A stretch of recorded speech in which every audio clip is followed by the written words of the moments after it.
আমি বাংলার প্রত্যেকটা গণতন্ত্রপ্রেমী মানুষকে ধন্যবাদ জানাই। সাথে সাথে ধন্যবাদ জানাই রাজ্যের তৃতীয়বার যিনি মুখ্যমন্ত্রী হয়েছেন মমতা ব্যানার্জিকে। মানুষের রায়কে ধন্যবাদ জানিয়ে মানুষ তেনাকে পছন্দ করেছেন। অতএব আমরা চেয়েছিলাম যে এমন একটা বাংলা, যে বাংলায় শিক্ষা, স্বাস্থ্য, কর্মসংস্থান, মানুষ হয়তো আমাদের উপরে বিশ্বাস না করে মমতা ব্যানার্জির উপর বিশ্বাস রেখেছেন, আস্থা রেখেছেন। তাই মানুষের বিশ্বাসকে আমরা ধন্যবাদ জানাই এবং ভাঙড়বাসীকে বিশেষভাবে ধন্যবাদ জানাচ্ছি যে আইএসএফ প্রার্থী নওশাদ সিদ্দিকীকে তেনাদের মূল্যবান ভোটটা দিয়ে জিতানোর জন্য। পাশাপাশি সংযুক্ত মোর্চার প্রত্যেকটা প্রার্থীকে যে যেখানে যেভাবে ভোট দিয়েছেন প্রত্যেকটা ভোটারকে আমি ধন্যবাদ জানাচ্ছি।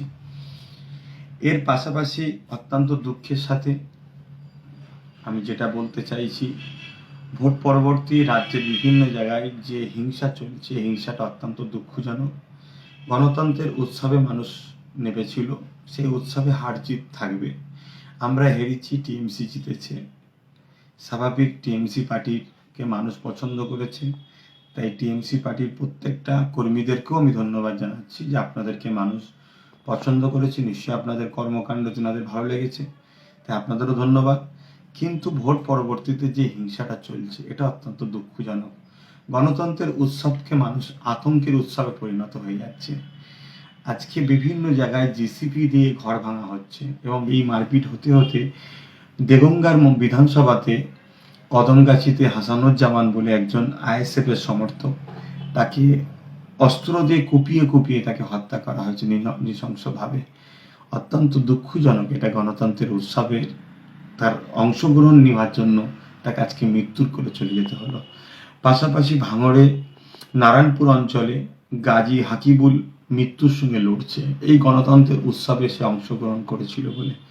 এটা দুঃখজনক। তাই আমি প্রশাসনের দৃষ্টি আকর্ষণ করছি এবং তৃতীয়বারের মধ্যে আমার বাংলার যিনি নেত্রী হয়েছেন মমতা ব্যানার্জি, তেনার কাছেও আমি দৃষ্টি আকর্ষণ করছি যে যাতে বাংলা শান্তিভাবে থাকে এর সুব্যবস্থা করুন এবং প্রশাসন বন্ধুদেরকে বলবো রাজধর্ম পালন করুন। পাশাপাশি এই দুঃখ সময়, যে সময়তে একদিকে যেমন টিএমসি বন্ধুরা তেনারা আজকে জিতেছেন, আনন্দের বিষয়, অবশ্যই তেনাদের আনন্দকে আমি সাধুবাদ জানাচ্ছি। পাশাপাশি স্মরণ করে দিতে চাইছি যে এই করোনা মহামারী চলছে, যে মহামারীতে আজকে হসপিটালতে দাওয়াই থেকে শুরু করে, বেড থেকে শুরু করে, অক্সিজেন থেকে শুরু করে নানান সমস্যার সম্মুখীন হতে হচ্ছে মানুষ।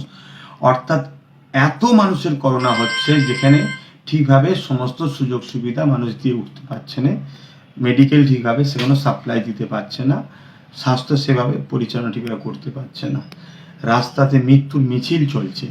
এরকম একটা সময়ে যেভাবে আজকে বাংলা জুড়ে গণতন্ত্রের উৎসবের রেজাল্টের বাইর হওয়ার পরে যে প্রতিহিংসা চলছে, আমার বড় ভয় হচ্ছে মানুষ যদি এই প্রতিহিংসা অব্যাহত থাকেন, মানুষ নিজের যান বাঁচাবার জন্যে, তাহলে হয়তো সেই আন্দোলনের রাস্তা যদি বেছে নেয়, তারা যদি রোডে নেমে পড়ে, গণমিছিলে নেমে পড়ে, প্রতিরোধের গণতান্ত্রিক প্রক্রিয়া আন্দোলনে নেমে পড়ে, আমি আশঙ্কা বোধ করছি, ভয় হচ্ছে, তাহলে এই করোনা মহামারী আরো ভয়ানক রূপ ধারণ করবে, যেটা আমার বাংলার জন্য, আমার দেশের জন্য বড় ক্ষতি হবে।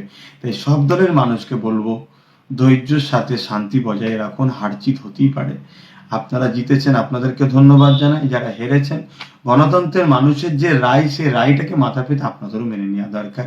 তাই আপনারা উভয় শান্তিতে বসবাস করুন। সবাই তো আমরা দেশবাসী, সবাই তো আমরা পশ্চিমবাংলার নাগরিক, ভাই ভাই। একে অপরকে হিংসার সাথে মারপিট করা এটা গণতন্ত্রের উৎসবের বেখিলাফ। তাই আমি অনুরোধ করব আবার একবার প্রশাসন বন্ধুদের কাছে এবং রাজ্য সরকারের দৃষ্টি আকর্ষণ করব যে আপনাকে মানুষ বেছে নিয়েছে বাংলায় শান্তি বজায় রাখার জন্য। আপনার যেটা করা কর্তব্য সেটা আপনি করবেন, অবশ্যই করবেন আশা রাখছি। এবং প্রশাসন বন্ধুদের বলবো রাজধর্ম পালন করুন। সবাইকে আবার বলি শান্তি বজায় রাখুন, সবাই মিলেমিশে থাকুন।